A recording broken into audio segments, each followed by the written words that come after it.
Hello and welcome to the launch of our very brand new anthology. It's the second time we've done this. It is the Brian Dempsey Memorial Prize.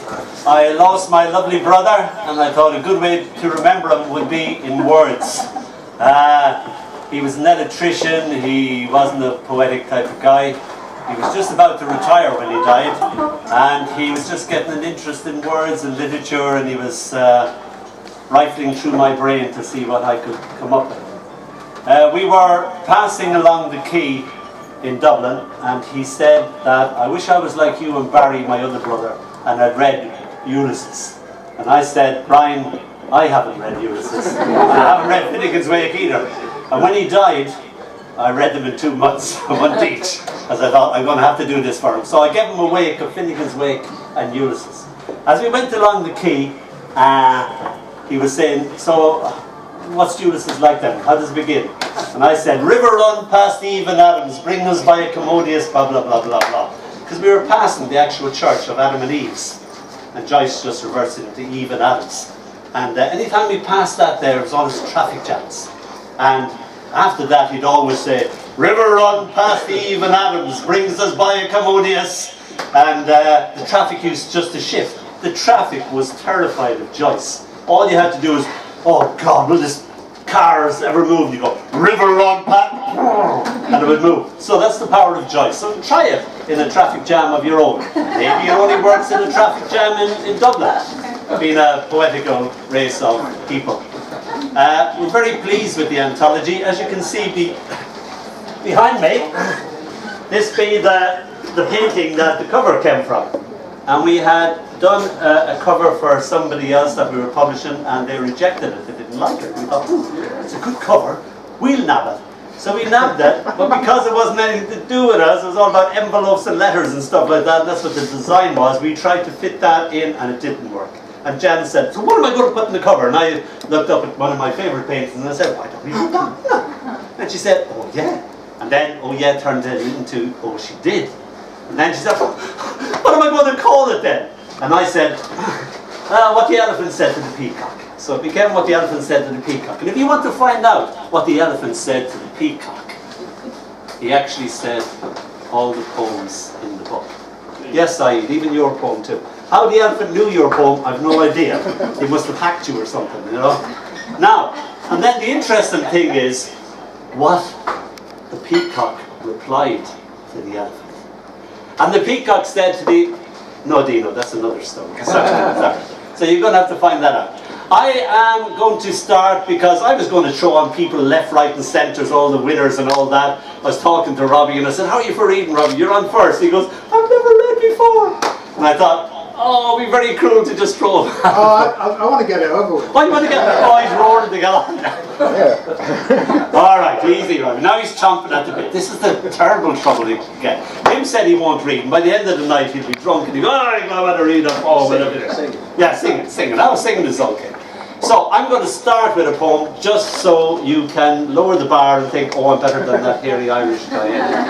So that's very easy to be. So I'm going to read a poem from my book, The Smell of Purple. We launched it in New Delhi about 4 years ago, of all places. And my little girl Tilly came in to me with a sudden announcement out of the blue. No idea this had happened before, and she said, "I can smell purple." And I went, and of course I wanted to know what purple smells like: yellow, blue, red, everything like that. And these are the answers that she gave me. It's called The Smell of Purple. She says she can smell yellow.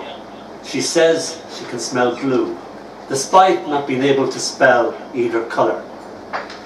Yellow smells the same as blue, like a wet kitty drying by the fire. Red smells like Mammy when she kisses. Her kisses smell different when she kisses you. Then she smells like flames with little orange tips. Purple is my favourite smell. It smells just like a magic spell.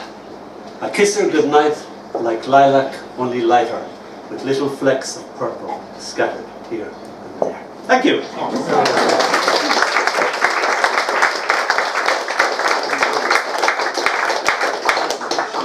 The reason I came back to poetry was because of Tilly and the desire to take emotional snapshots out of my wallet like that. And go, oh, this ah, terrible, terrible.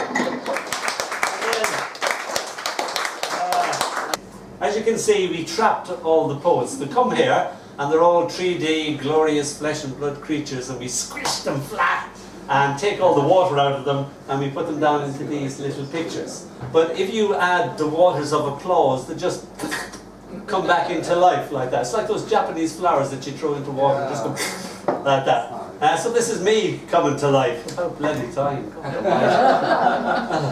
This is called an Ishtachtanari, which means now comes the spring. It's a famous, I don't know, 16th century poem that all those kids would learn at school. And I always remember me doing it at school, and we'd go, An Ishtachtanari beg on Loig Dul Kunshina. Is Tarish na Fila Breed are doing me my hole?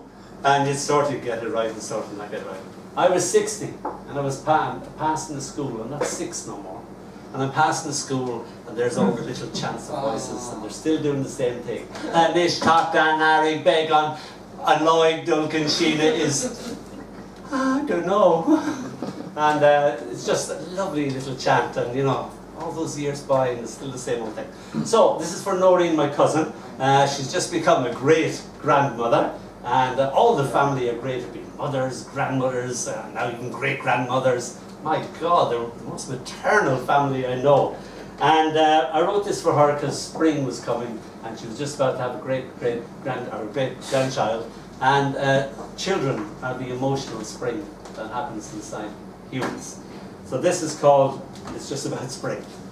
Spring throws a switch and turns the flowers on.